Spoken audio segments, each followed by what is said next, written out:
इतना तेज काहे भागला तई बक्सर के दे नहीं ब्यूट बहुत तेज भागला की बाटे उमर कमर लचकनिया अजब खींचेलू निहुरी के पनिया लेकिन हमारे साथ गा के नाचे के बा सब लोग गई बा ना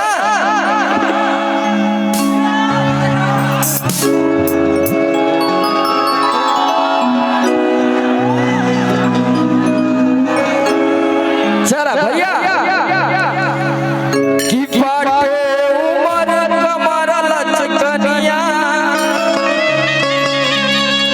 अजब खींचेलू निहुरी के पनिया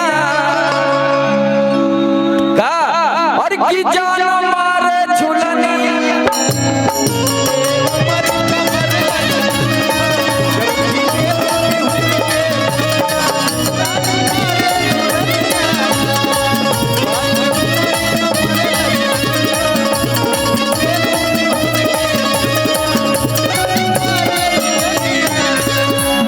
लइकिया कह दिया कि ऐसे काहे देखा तारा भारी के नजरिया अब मुहे नहीं उहे लगी पिए के गगरिया तार भयवा कहता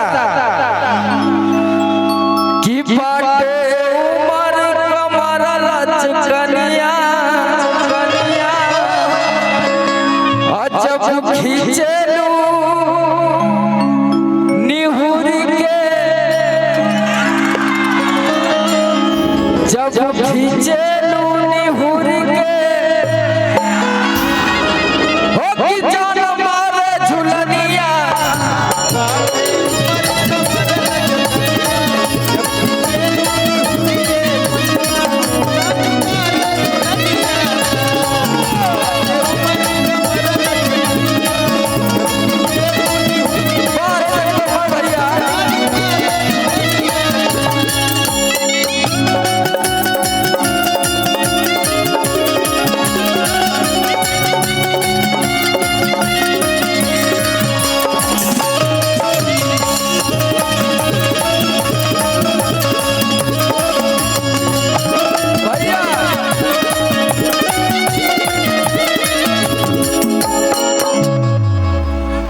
लेकिन एगो गाना हमार पिछले साल आला देखा समय यह रहा कौन वाला रमजान हुआ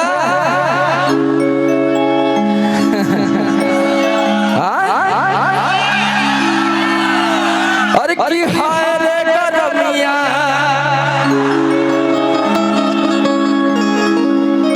हो की बढ़ गइल पीरा पिया और की सच कहतानी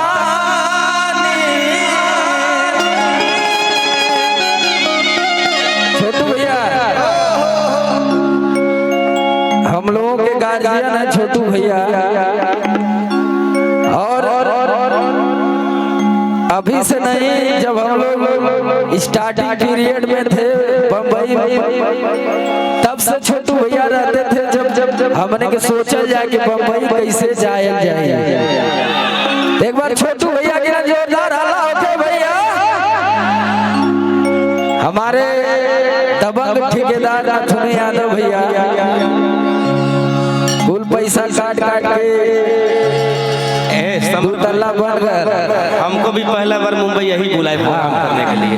वाह दबंग ठेकेदार है मुंबई में जितना बड़ा प्रोग्राम होता है नथुनी यादव नहीं रहेंगे। लव यू नथुनी भैया।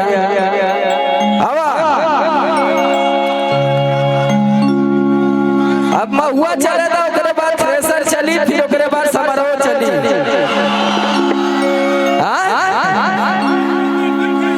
ओ की बढ़ गइल पीरा पिया और की सच कहतानी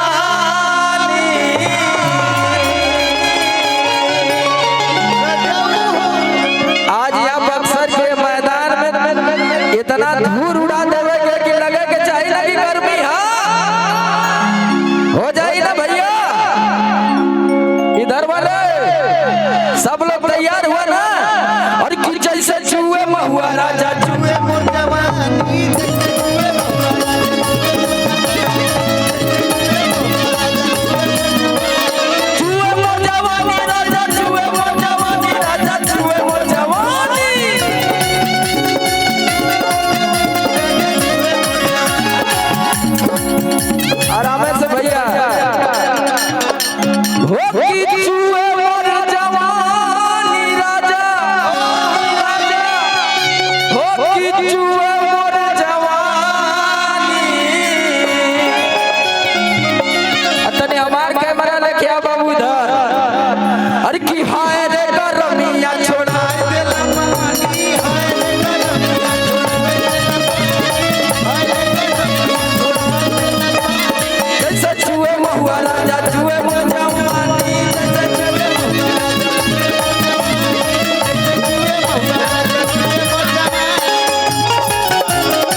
ऐसा ही ना भैया कि चैती बयरिया, ये चैत के महीना अब शुरू हो गई बा। और जब चैत के महीना आवेला तो सबसे ज्यादा समर सिंह में बजेला, हाँ कि ना यार वाले भैया। जब ये थ्रेसर चलेला तो कितना भूसा उदिया जाला, गर्दा गर्दा हो जाला ना। तो एगो हमार काल स्पेशल थ्रेसर वाला गाना बता समर सिंह ऑफिशियल से, अब भैया ओके लगा दिया, ऊपर डांस हो ये सब भाई के मोबाइल में होए चाहिए ना, मोबाइलिया में रही तब न रीलवा पे जाई भैया। तो देखा का कह दिया औरतिया कि चैती बयरिया मचौले बात तबाही, लस लस देह करे आवेला जमाई,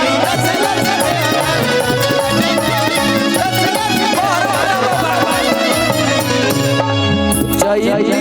बयरिया मचौले बात तबाही,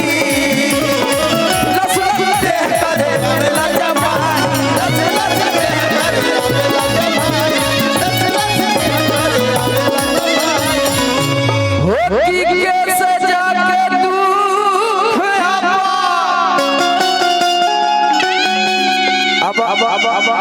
आवाज ना जाता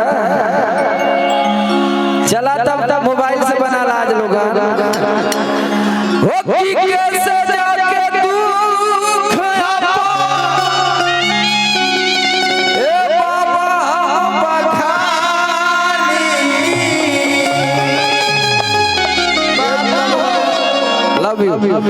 आप इतने प्यारे इंसान हैं और आप बोले कि हम बोल दिए कि नहीं बाबा आएंगे तो आपको परेशान होने की जरूरत नहीं है। मैं बोला था कि मैं आऊंगा,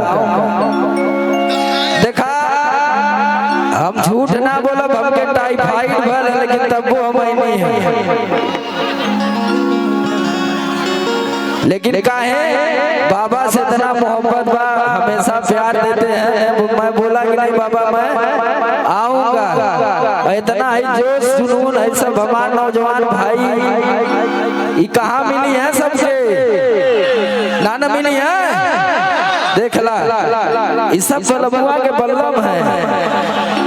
जिसको डाल के उठा देंगे वो खड़ा ही रहेगा। का हो कि कैसे जाके दुख राजा हम बखानी,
हम तुम्हारे गेहूं काटे आई रहे,